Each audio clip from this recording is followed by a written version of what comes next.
ವಸುದೇವಸುತಂ ದೇವಂ ಕಂಸಚಾಣೂರಮರ್ದನಂ ದೇವಕೀ ಪರಮಾನಂದಂ ಕೃಷ್ಣಂ ವಂದೇ ಜಗದ್ಗುರುಂ.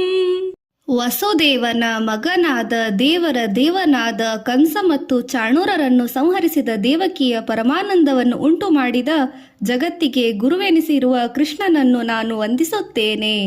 ಅತಸಿ ಪುಷ್ಪ ಸಂಕಾಶಂ ಹಾರನೂಪೂರ ಶೋಭಿತಂ ರತ್ನ ಕಂಕಣ ಕೇಯೂರಂ ಕೃಷ್ಣಂ ವಂದೇ ಜಗದ್ಗುರುಂ. ಅತಸಿ ಪುಷ್ಪ ಸದೃಶ್ಯನಾದ ಹಾರ ಮತ್ತು ಗೆಜ್ಜೆಗಳಿಂದ ಶೋಭಿಸುತ್ತಿರುವ ರತ್ನದ ಬಳೆ ಭುಜ ಕೀರ್ತಿಗಳನ್ನು ಧರಿಸಿರುವ ಜಗತ್ತಿಗೆ ಗುರುವಾದ ಶ್ರೀಕೃಷ್ಣನನ್ನು ನಾನು ವಂದಿಸುತ್ತೇನೆ. ಕುಟಿಲಾಲಕ ಸಂಯುಕ್ತಂ ಪೂರ್ಣಚಂದ್ರಂ ನಿಭಾನನಂ ವಿಲಸತಾ ಕುಂಡಲಧರಂ ಕೃಷ್ಣಂ ವಂದೇ ಜಗದ್ಗುರುಂ.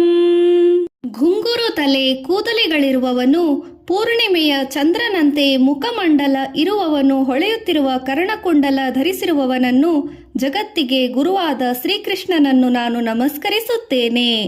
ಮಂದಾರ ಗಂಧ ಸಂಯುಕ್ತಂ ಚಾರುಹಾಸಂ ಚತುರ್ಭುಜಂ ಬಹಿರ್ಪಿಂಚಾವ ಚೂಡಾಂಗಂ ಕೃಷ್ಣಂ ವಂದೇ ಜಗದ್ಗುರುಂ. ಮಂದಾರ ಪುಷ್ಪದ ಪರಿಮಳದಿಂದ ಕೂಡಿರುವ ಸುಂದರ ಮುಗುಳ್ನಗ ಇರುವವನು, ಮುಗುಳ್ನಗೆಯಲ್ಲಿ 4 ಭುಜಗಳಿರುವವನು, ತಲೆಯಲ್ಲಿ ನವಿಲುಗರಿ ಧರಿಸಿರುವವನನ್ನು ಅಲ್ಲದೆ ಜಗತ್ತಿಗೆ ಗುರುವಾದ ಶ್ರೀಕೃಷ್ಣನನ್ನು ನಾನು ಸದಾ ವಂದಿಸುತ್ತೇನೆ. ಉಚ್ಚಲ ಪದ್ಮ ಪತ್ರಾಕ್ಷಂ ನೀಲಜೀಮೋತ ಸನ್ನಭಂ ಯಾದವಾನಾಂ ಶಿರೋರತ್ನಂ ಕೃಷ್ಣಂ ವಂದೇ ಜಗದ್ಗುರುಂ. ಅರಳಿದ ಕಮಲದ ದಳದಂತಿರುವ ಕಣ್ಣಿರುವವನು, ನೀಲಮೇಘದಂತೆ ಶರೀರಕಾಂತಿ ಇರುವವನು, ಯಾದವರ ಕುಲಕ್ಕೆ ತಲೆಯಲ್ಲಿ ಧರಿಸಿರುವ ರತ್ನದಂತೆ ಶ್ರೇಷ್ಠನಾದ ಜಗತ್ತಿಗೆ ಗುರುವಾದ ಶ್ರೀಕೃಷ್ಣನನ್ನು ನಾನು ಯಾವಾಗಲೂ ವಂದಿಸುತ್ತೇನೆ. ರುಕ್ಮಿಣಿ ಕೇಲಿ ಸಂಯುಕ್ತಂ ಪೀತಾಂಬರ ಸುಶೋಭಿತಂ ಆವಾಪ್ತ ತುಳಸಿ ಗಂಧಂ ಕೃಷ್ಣಂ ವಂದೇ ಜಗದ್ಗುರುಂ. ರುಕ್ಮಿಣಿಯೊಂದಿಗೆ ಕ್ರೀಡಾಸಕ್ತನಾದವನು, ಪೀತಾಂಬರದಿಂದ ಶೋಭಿಸುತ್ತಿರುವವನು, ತುಳಸಿ ಗಂಧವನ್ನು ಹೊಂದಿದವನು ಆದ ಜಗತ್ತಿಗೆ ಗುರುವಾದ ಶ್ರೀಕೃಷ್ಣನನ್ನು ನಾನು ವಂದಿಸುತ್ತೇನೆ.